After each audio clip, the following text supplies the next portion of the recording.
Hi, I'm Melissa Withers, Managing Partner of RevUp Capital. When we started in 2016, using revenue-based funding with earlier stage companies was a very new idea. Today, it's one of the fastest growing forms of capital on the market.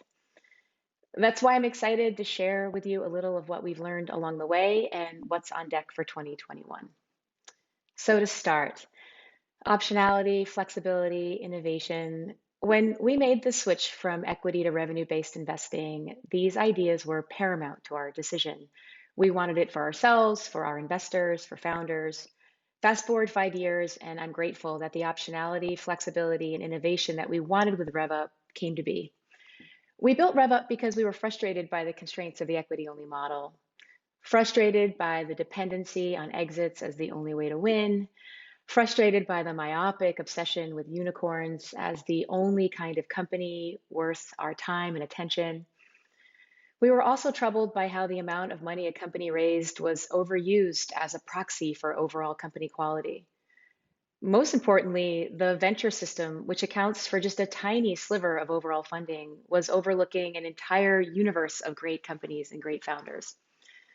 To invest beyond this, we decoupled the RevUp model from exits, tying it instead to revenue growth.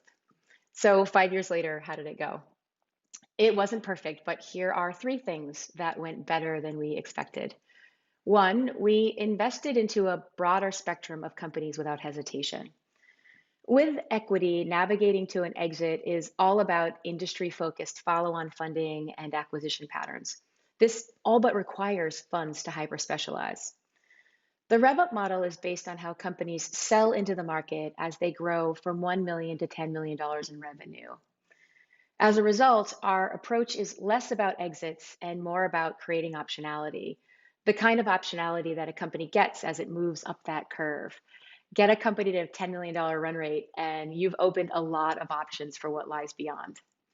As a result, we invest across B2B and B2C and across more industry verticals than is easy to do so with equity alone. This is what keeps me in the game, and it's why I know more today than I did yesterday. Two, we invested more in women, people of color, and founders outside of the big metros. Building a more diverse portfolio was a major factor in our decision to create RevUp, and the switch to a revenue-based model moved us forward in a big way. In the last year, 70% of our investments went into women-led companies, and 35% of our investments have been into founders that identify as brown or black. And in 2020, we quadrupled the number of women LPs invested in RevUp Capital's fund, an often overlooked part of building a true diversity stack in early stage investing. And three, our companies and our investors were able to win in more than one way. There is so much value created by businesses beyond how they get sold, and we designed our model to lean into that value, and it worked. We've had successful outcomes through the conclusion of our revenue contracts, successful outcomes through company acquisitions, and successful outcomes when a company raised a significant amount of money and embarked on a new phase of growth. So what didn't go exactly as planned? When we started, we thought we would invest into earlier stage companies, and that's just not how it worked out. By 2019, average annual revenue upon entering our portfolio was around 750K. It's about 30% more than we planned when we first built the model. And today, there are more revenue-based funds investing into very early stage companies, and we haven't ended up there, at least not yet. No model is free from constraints, and this was one of ours. Two, having only one flavor of deal at any one time limited our ability to invest into every great company we found. We see a lot of diversity across the companies we have met along the way. And to accommodate this spectrum, we've changed our terms through the years in some really significant ways. We wanted that flexibility when we started, but putting it into play wasn't always fast, it wasn't always easy, and it wasn't always simple. There are just limits to what you can do with a one-size-fits-all structure. Similarly, our growth platform, which is central to what we do, has delivered a lot of value to our portfolio. It's what makes us unique, and it reflects so much about us as managers, as business builders, even as founders. Until now, the growth platform required that companies absorb the resources we provide in one bite, and that just wasn't always the most efficient way to deliver that support. So what's on deck for RevUp in 2021? We now offer more than one deal structure at one time. Having more than one structure allows us to invest into companies at different stages with different needs while still addressing different risk factors and growth goals. These structures represent the best of what we've learned across the years, but now it's finally all in one toolkit. And I'm excited to head into 2021 with this kind of flexibility.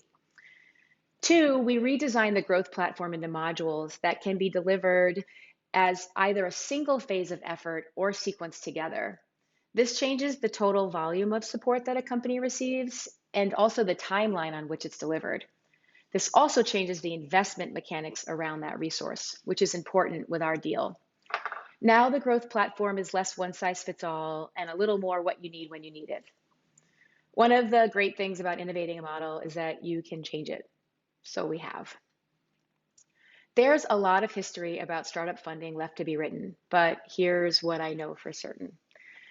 When it comes to early stage funding, flexibility beats orthodoxy hands down.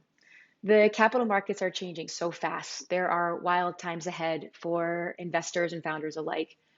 There will be winners, there will be losers, collateral damage. There will be good products and bad products.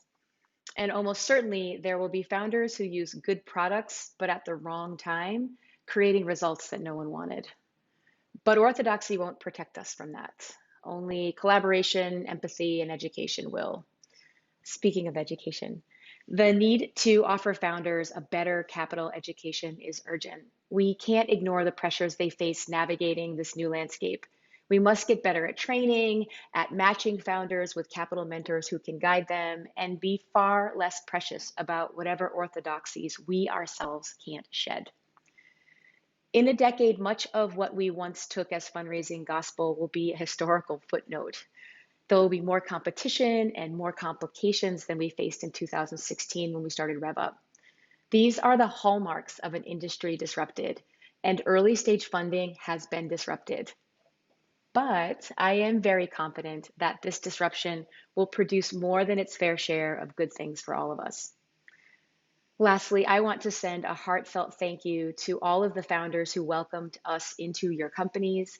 You were instrumental in bringing RevUp to life, but also in advancing the entire industry of equity alternatives. You were pioneers too, so thank you for that.